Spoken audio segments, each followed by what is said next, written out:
کون جانتا تھا کہ 27 اکتوبر سن 1943 کو ہندوستان کے صوبہ اتر پردیش کے ضلع سہارنپور کے مشہور قصبہ دیوبند میں پیدا ہونے والے اس فرزند کو پورے عالم اسلام میں کس چمک کے ساتھ طلوع ہو کر چمکنا ہے کہ ان کے مقابلے میں باقی سب کی چمک مان پڑ جائے گی۔ مفتی محمد شفیع عثمانی صاحب کے گھر میں ان کے سب سے چھوٹے بیٹے مفتی محمد تقی عثمانی کی شکل میں ایک ایسا گوہر نایاب پیدا ہوا کہ جن کی چمک سے پوری دنیا کی علمی محفلیں بارونق ہیں۔ اگرچہ مفتی محمد تقی عثمانی صاحب اپنے والد کے سب سے چھوٹے بیٹے ہیں، لیکن وہ اپنی خدمات میں اپنے بڑے بھائی مفتی محمد رفیع عثمانی صاحب سے بھی بہت آگے ہیں۔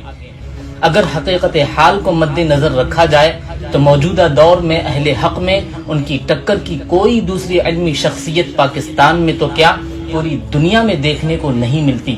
7 بر اعظم میں پھیلی پوری امت مسلمہ میں یہ ایک واحد شخصیت ہیں جن کی بات پر عجم، عرب اور دنیا جہاں میں پھیلی امت مسلمہ سر تسلیم خم کرتی ہے، اور ہر مشکل گھڑی میں پوری دنیا کے مسلمانوں کی پہلی اور آخری نظر انہی کی طرف جاتی ہے۔ دوستو، آپ کو بتاتا چلوں کہ ایک مرتبہ افریقہ میں قادیانیوں کے متعلق غیر مسلم ہونے کے سلسلے میں کیس چل رہا تھا اور عدالت میں دلیلیں دینی تھیں، تو افریقہ کے مسلمانوں کی نظر پوری دنیا کو چھوڑ کر اس مقصد کے لیے جس ہستی کی طرف پڑی وہ حضرت مفتی محمد تقی عثمانی صاحب تھے، جو افریقہ والوں کی دعوت پر افریقہ گئے اور کورٹ میں اپنی دلیلوں سے قادیانیوں کو کافر ثابت کرنے میں کامیاب رہے۔ محترم دوستو، مفتی تقی عثمانی صاحب وہ ہستی ہیں جنہیں سعودی عرب ایک لمبے عرصے سے سعودی شہریت دے کر چاہتے ہیں کہ مفتی صاحب وہیں سعودی عرب میں ہی رہیں،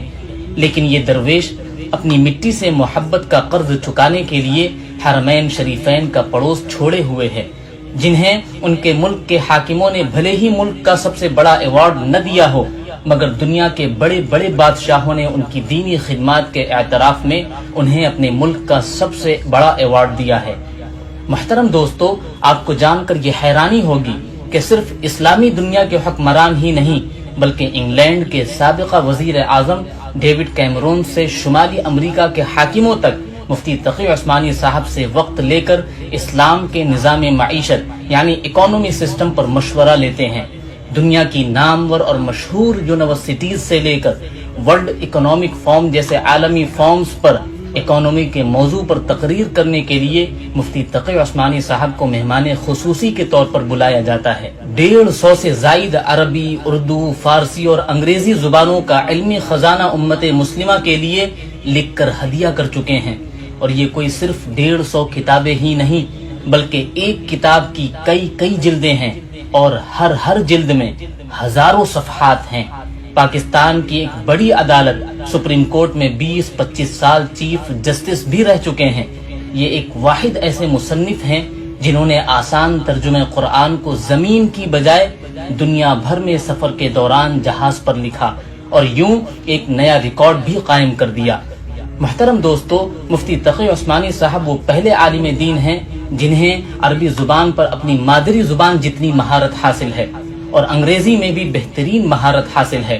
اس طرح دونوں زبانوں پر مکمل عبور کی وجہ سے ان کا لکھا گیا انگریزی ترجمہ قرآن آج یورپ میں مسلمانوں کے گھر میں موجود ہے، جس سے وہ قرآن کریم کو آسانی سے اور صحیح طور پر سمجھ پا رہے ہیں۔ دعا ہے کہ اللہ تعالی مفتی تقی عثمانی صاحب کو صحت کے ساتھ لمبی زندگی عطا فرمائے۔ والسلام علیکم ورحمۃ اللہ وبرکاتہ۔